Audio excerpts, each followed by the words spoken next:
I don't mean they'd leave for a party or a night out. No, they'd vanish, gone without a trace by sunset, leaving me alone in the house. I'd search for them, call their names, but they were always gone, like they'd never existed. It wasn't something we ever talked about. The next morning they'd be back, acting as if nothing had happened, like it was just another night. But it wasn't. I knew that. I learned that the hard way. It all started when I was 6 years old.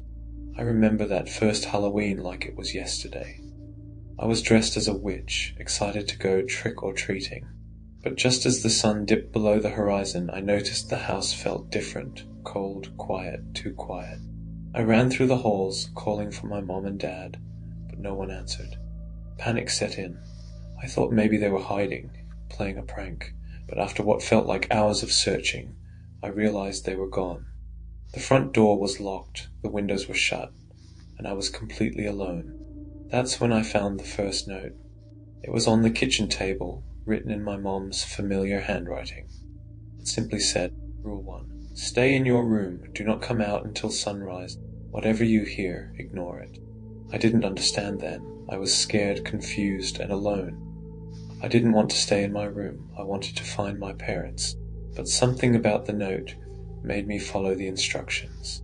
I took a flashlight and a pillow, locked myself in my room, and crawled under the covers. I thought maybe it was some kind of weird game. I wasn't sure. That night I didn't sleep much. The house creaked and groaned more than usual. I heard strange noises, soft scratching at my door, footsteps in the hallway, whispers that I couldn't quite make out. I told myself it was the wind or my imagination, but deep down I knew it wasn't. Something was in the house with me. The next morning, when I opened my door, my parents were back. They were sitting at the kitchen table, sipping coffee like nothing had happened. I asked them where they'd gone, what had happened, but they just smiled and said I must have had a bad dream. That was the beginning. Every Halloween after that was the same. My parents would disappear just before nightfall, leaving me alone with a note. Each year the instructions got a little more specific, a little more ominous. By the time I was 8, the notes included things like Rule 2, don't look out the windows, and Rule 3, don't respond if someone calls your name. And the noises, they got worse. One year, when I was 9, the sounds outside my room became unbearable. There were knocks on the door, not gentle, but loud, insistent pounding. I pressed my hands over my ears, squeezing my eyes shut, but I couldn't block it out. The voice on the other side was familiar, my mother's voice, calling my name. Ellie, it's okay. You can come out now. She sounded so calm, so normal. For a second, I almost believed it was really her. But the rule had been clear. Do not open the door, no matter what you hear. So I didn't. I stayed under the covers, trembling until the knocking stopped. I never told my parents about the voice, and they never asked. The years passed, and the game continued. It became a twisted Halloween tradition. While other kids dressed up and collected candy, I stayed locked in my room, listening to the house come alive with things I couldn't see. I became used to the notes, the strange noises, and the feeling of being watched. It was all part of the game, my own haunted ritual. But when I turned 13, everything changed. That year, the note was different. I found it on my bed just as the sun was setting, but instead of the usual instructions, it said, Rule 4. There's something new in the house tonight. Be careful. I didn't know what that meant, but the moment I read it, I felt a chill run down my spine. Something new. What did that mean? I locked my door as usual and tried to settle in for the night, but I couldn't shake the feeling that something was terribly wrong. The noises started earlier than usual. At first, it was the familiar creaks and footsteps. I'd gotten used to those, but then there was something else. Breathing. I could hear it, low and heavy, just outside my door. It wasn't human, it was too slow, too deep. I pressed myself against the headboard, clutching my flashlight like a weapon, even though I knew it wouldn't help.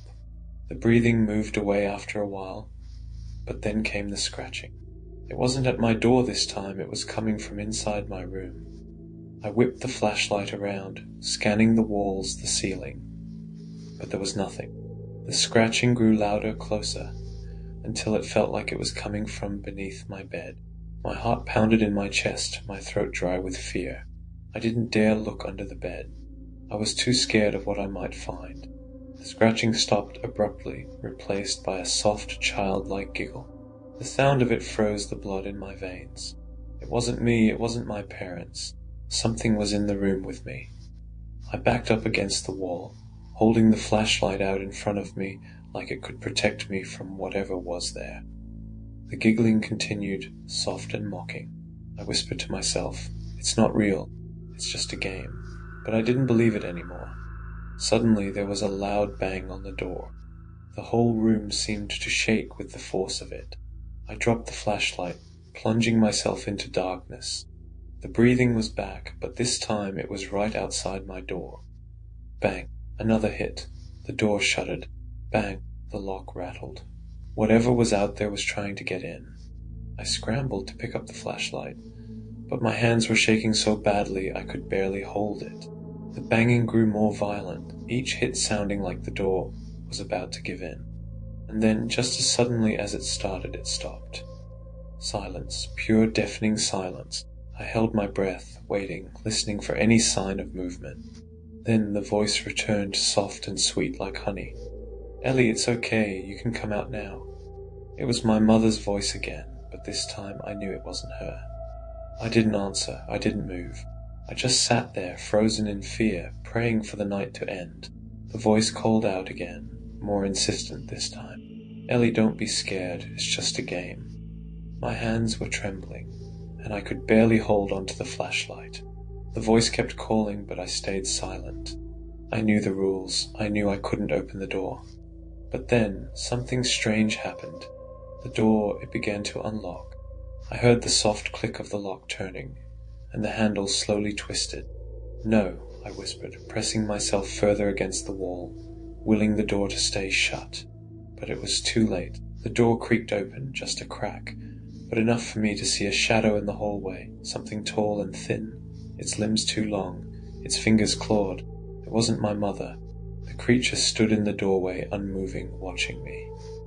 I could feel its eyes on me, even though I couldn't see its face. My heart was pounding in my chest, and I felt like I might pass out. And then, just as it stepped forward, the first rays of sunlight crept through the window. The creature recoiled, hissing like an animal, and within seconds it was gone. The door slammed shut, and the house was quiet again. I didn't leave my room until the sun was fully up. When I finally opened the door, the house was just as it had been the night before, silent, empty, as if nothing had happened. My parents were back, sitting at the kitchen table, drinking coffee like they always did.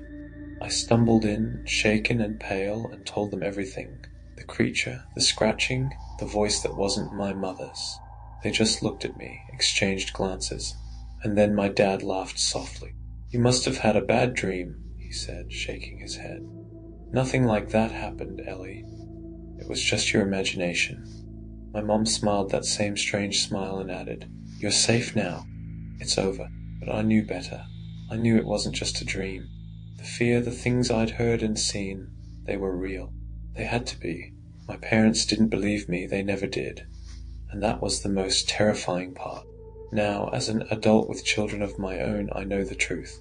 Whatever haunted me in that house, whatever played that sick game, it's still out there, waiting. And it's hungry.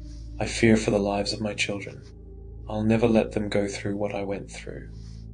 I'll protect them at all costs, even if it means never celebrating Halloween, never letting the night touch them the way it touched me.